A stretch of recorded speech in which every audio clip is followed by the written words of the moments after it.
एक समय की बात है, एक छोटे से गांव में एक कुशल लोहार रहता था। उसका नाम रघु था।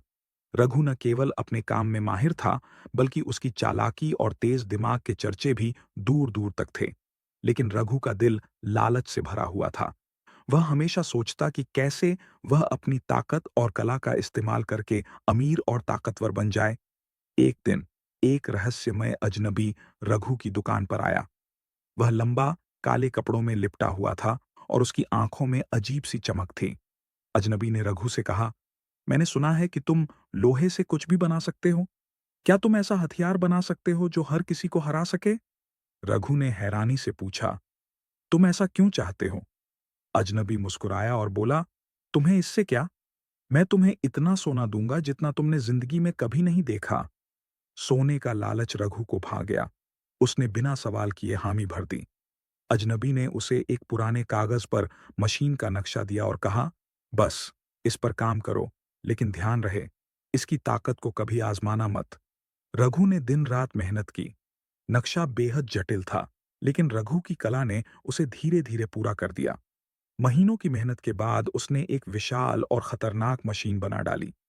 यह मशीन इतनी ताकतवर थी कि इससे पहाड़ तक उड़ा सकते थे। जब मशीन तैयार हो गई तो अजनबी वापस आया। उसने सोने की थैली रघु को दी और कहा, मशीन मेरे हवाले करो। लेकिन अब रघु को एक ख्याल आया, अगर यह मशीन इतनी ताकतवर है, तो क्यों न मैं खुद इसका इस्तेमाल करूं और पूरी दुनिया पर राज करूं। रघु ने अजनबी से झूठ कहा, मशीन में कुछ खामी है, इसे ठीक करने में वक्त लगेगा। अजनबी ने एक चेतावनी भरी नजर डाली और बोला, सावधान रहना, इसकी ताकत से खिलवाड़ मत करना। अजनबी के जाते ही रघु ने सोचा, इस मशीन को मैं राजा को बेच दूंगा और बदले में असीम दौलत हासिल करूंगा। अगले दिन रघु मशीन लेकर राजा के दरबार पहुंचा। उसने राजा से कहा, महाराज, यह मशीन इतनी ताकतवर है कि इससे आप अपने दुश्मनों को मिटाकर पूरी दुनिया पर राज कर सकते हैं। राजा उसकी बातों से प्रभावित हुआ और भारी कीमत पर मशीन खरीद ली। राजा ने तुरंत मशीन का परीक्षण करने का आदेश दिया। जैसे ही मशीन चालू की गई, उसने अपने आसपास हर चीज को नष्ट करना शुरू कर दिया। सैनिकों ने इसे रोकने की कोशिश की, लेकिन मशीन के पास एक अजीब ताकत थी। वह अपने आप और भी शक्तिशाली होती जा रही थी। अब रघु डर गया। उसने राजा को बताया कि मशीन का नियंत्रण केवल उसके पास है। राजा ने उसे तुरंत मशीन को बंद करने का आदेश दिया। रघु ने कई बार कोशिश की, लेकिन मशीन उसकी भी नहीं सुन रही थी। तभी महल के द्वार पर वही अजनबी दिखाई दिया।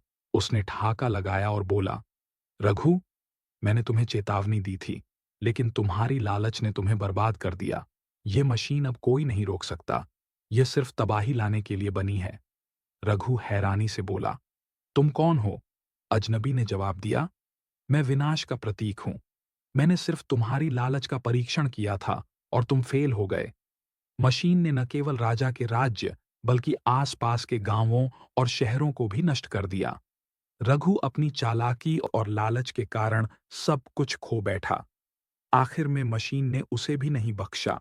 अगर आपको ये वीडियो पसंद आया हो तो कृपया लाइक करें और हमारे चैनल को सब्सक्राइब करें।